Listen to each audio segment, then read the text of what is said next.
The doctor lifted his face to the silver lights above, his hands grasping his lapels as he gazed up at the night sky. Around him, the leaves of the trees surrounding the clearing in which the TARDIS stood rustled a soft and reassuring susurration. Lunaeviginti, the planet of 20 moons. The voice spoke unexpectedly from the shadows of the forest. But at least 10 of them always visible in the sky at any one time. It's quite a sight, isn't it?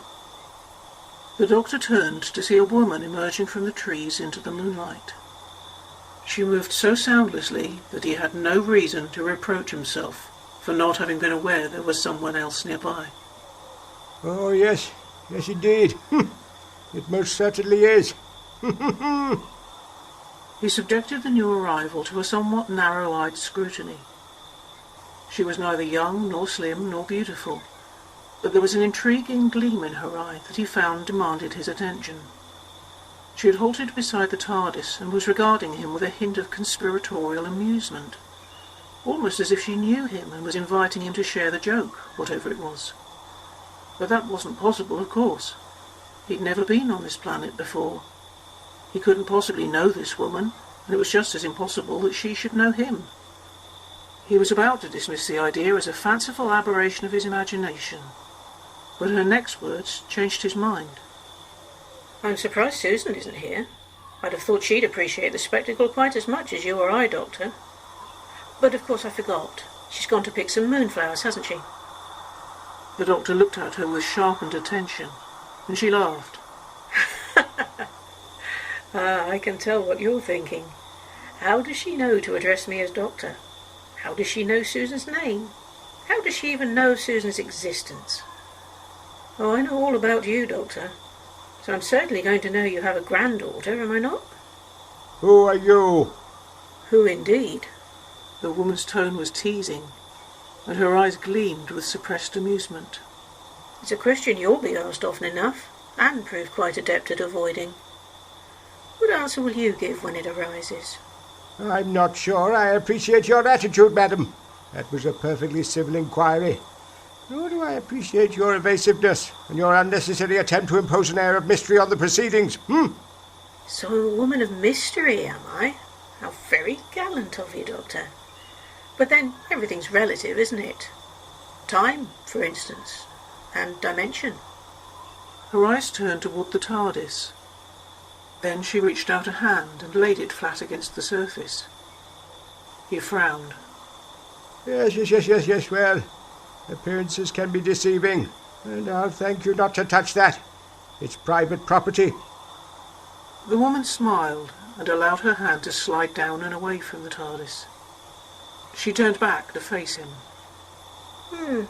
Yes, appearances can be deceiving, can't they? One has only to look at you to know that.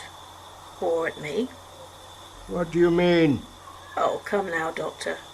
It would be easy to mistake you for, well, let's say a human in his 6th or 7th decade, shall we? But of course you're not a human, are you? You're a Time Lord. And a fairly young one at that. Only a few 100 years old as yet. Almost a teenager still in Gallifreyan terms. And, I might add, with all the arrogance and impatience teenagers so often display. Oh yes, it would be very easy indeed to mistake you for something you're not. And it would be easy to make the same mistake with me. How do you know so much about me, Have you been watching me? The woman shrugged nonchalantly. Have been? Will be? The structure of grammar really doesn't sit very happily in the context of time travel, does it? But within those limitations, yes, you have been, and will be, being watched. Though perhaps watched over would be a more accurate term for much of the time. By me, yes, and from time to time by others. Oh, with the best of intentions. When you and Susan left Gallifrey, for instance, don't you remember the girl who spoke to you just as you were on the point of, shall we say, acquiring a TARDIS? The doctor grimaced in recollection. Oh, her. Yes, I remember her. I thought she might be going to raise the alarm, but instead she advised me to take this TARDIS. Ha! Not the one I'd originally selected. I can't say I think much of her choice. This one's impossible to navigate. We're hopelessly lost, Susan and I. We'll never return to Gallifrey. It's all the fault of that wretched girl. You're quite wrong, Doctor. This is absolutely the right TARDIS for you. Never doubt that. And that girl, as you call her so dismissively, had your very best interests at heart, which is why she intervened as she did. Though I'll concede she can be a quite impossible girl sometimes. Madam, I would very much appreciate it if you could bring yourself to be explicit about your identity and purpose. Who are you? And why are you here? What is it you want with me? Oh, just to make a suggestion, really, regarding your visit to Earth. Earth? How do you know I'll be going to Earth? Because of the idiosyncrasies of the TARDIS? I can never be sure where we'll land. I think I can say without too much fear of contradiction that at the very least you can be sure it'll be somewhere interesting. After all, the TARDIS always takes you somewhere interesting, doesn't it? The Doctor found himself momentarily distracted by the implications of her question. Yes, I suppose it does. Yes, almost as if it has a mind of its own sometimes. One corner of the woman's mouth quirked into the suggestion of a smile. And don't you find that rather stimulating? Never knowing what to expect? The Doctor looked at her from under abruptly lowered brows. He had a strong suspicion he was being teased. Madam, if there is one thing I have learned always to expect, it is the unexpected. Yes, indeed. And I would suppose any person of intelligence, He arched his eyebrows at her meaningfully, to arrive at the same conclusion. So I fail to understand on what foundation you are basing this implausible prophecy of our visiting Earth. Let me ask you a question, Doctor. What's the factor that distinguishes prophecy from history? Time, of course. The Doctor's eyes narrowed. What exactly are you telling me? Just that I have a certain, shall we say, advantage over you, Doctor? Which means that I know you will visit Earth. And when you do, I think you'll find Susan is going to want to stay there for a while, learn more about its history and its people. I just wanted to suggest that you let her have her way. You may not believe what she wants to be wise, but I think you'll find it'll make quite a difference to your life, and hers, if you allow her to do it. Well, thank you for your advice, Said the Doctor tartly, grasping his lapels as if for emphasis. but I'm quite capable of making my own decisions without being patronised by you. Of course you are. But if you'll allow me to offer one last suggestion, don't forget your own advice, Doctor. Always expect the unexpected.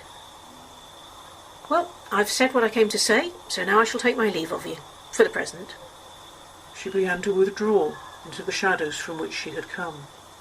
It's been a pleasure to make your acquaintance in person, Doctor, to forge the first link in the chain. But for now, all I shall say is, until we meet again. Again? What do you mean again? Madam, I insist on knowing who you are. But his mysterious visitor had vanished without trace, and the empty space where she had been had no answers to give him. The Doctor drew himself up indignantly for a few moments. Then he stood for some time, deep in thought, thumbs tapping against his lapels as he analysed the content of the strange encounter he had just experienced. Eventually, forced to admit to himself that he was going to be unable to arrive at what he regarded as a satisfactory conclusion, he abandoned the attempt and shrugged. Until we meet again, Given the physical and temporal extent of the universe and the vagaries of the TARDIS, it's something nobody could reasonably expect to happen. And yet, yes.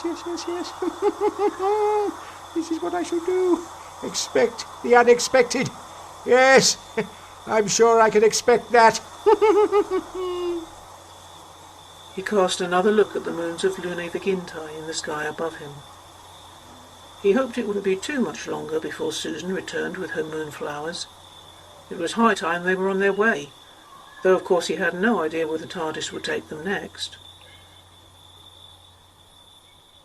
Or did he?